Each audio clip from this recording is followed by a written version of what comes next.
Hey guys, welcome back to another video. And in this video, I finally decided to paint a realistic portrait digitally.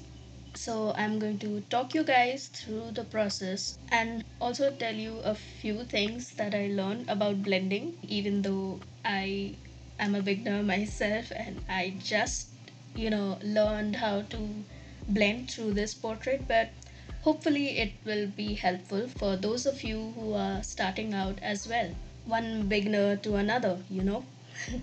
By the way, this isn't the first time I'm trying out digital art. If you follow me on Instagram, you might have seen two other pieces that I made before, but they were more manga ish and did not require much blending or even much attention to detail, to be honest. But for this one, I was going for a realistic style and it required much more blending and much more effort than the other two that I had drawn before. So as you can see, I started out with a sketch as usual. The sketching part took a long time because I used a graphic tablet to draw, and it's quite challenging to look at the screen while drawing on a flat surface at the same time. If you're just starting out digitally, if you're just transitioning from traditional to digital, it can become very difficult for you to get used to things. And also, you need to learn about the software that you're using. Here, I'm using Autodesk Sketchbook, which works fine for me. I think it's pretty beginner friendly.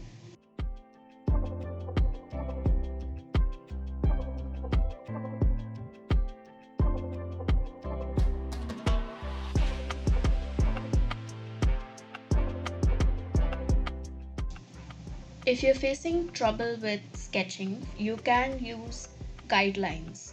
You can place the image on one layer and then create another layer on top of it, and just place guidelines for where the eyes are going to be, where the nose is going to be, stuff like that, which is going to help you tremendously to get your proportions right. And if you try to freehand your sketch and it doesn't turn out very well, it can become a little demotivating, and you might feel like you suck at it and digital art is not meant for you, and you might never try it out again.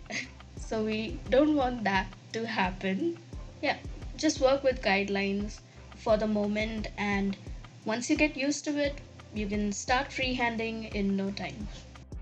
Since I had gotten used to drawing digitally, I decided to go ahead and freehand my drawing. And yeah, it was difficult because I had to get the proportions right. I had to, capture the likeness of the reference picture. So naturally, I ended up spending a lot of time on the sketching part itself. And I also selected a very difficult portrait for my first digital drawing. Brilliant.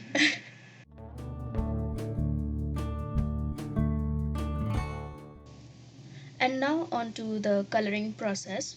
So I use the color picker tool to pick up the colors from the reference picture so that I can get the accurate colors for my drawing. And then I use the fill tool to lay down that base color that you see.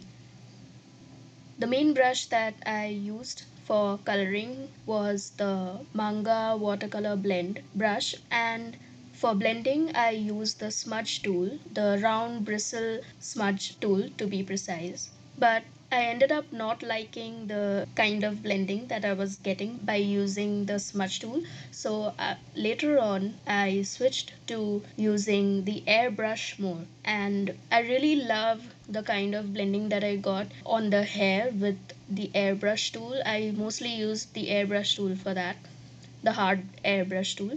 So you can just increase or decrease the opacity in order to get the blending you want to achieve. And also by increasing and decreasing the size, you can get so many variations of lines and the blurry effect of the background, I did that by using the airbrush tool. So the airbrush tool is quite versatile, I think, for blending. And for laying down the main colors that you see on the reference picture, I think the manga watercolor blend brush is still useful.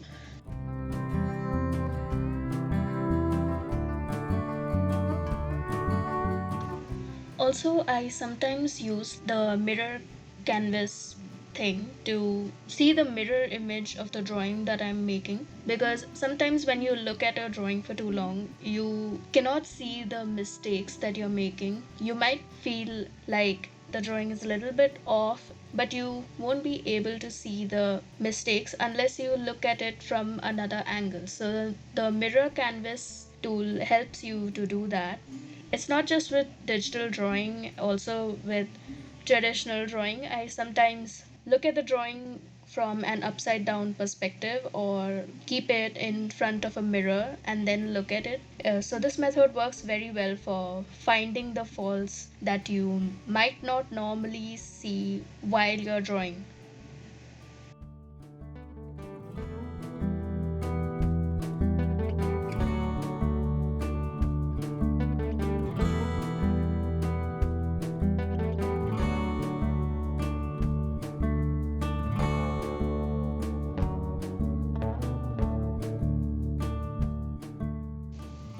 Also, I worked in layers.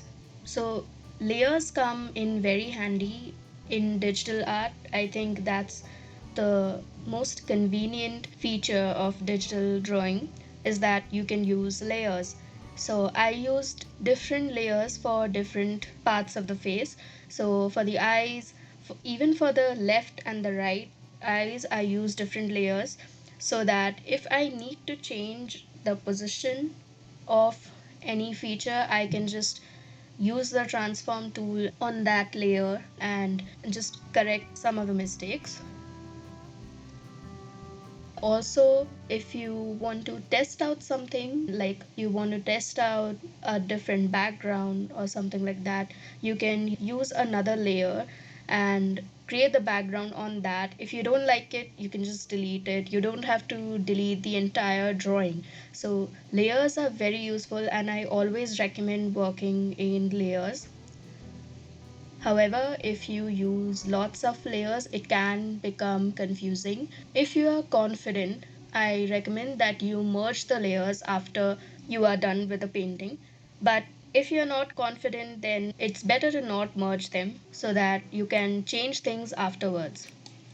To avoid confusion, you can name the layers based on their purposes so that it becomes easier for you to navigate between them.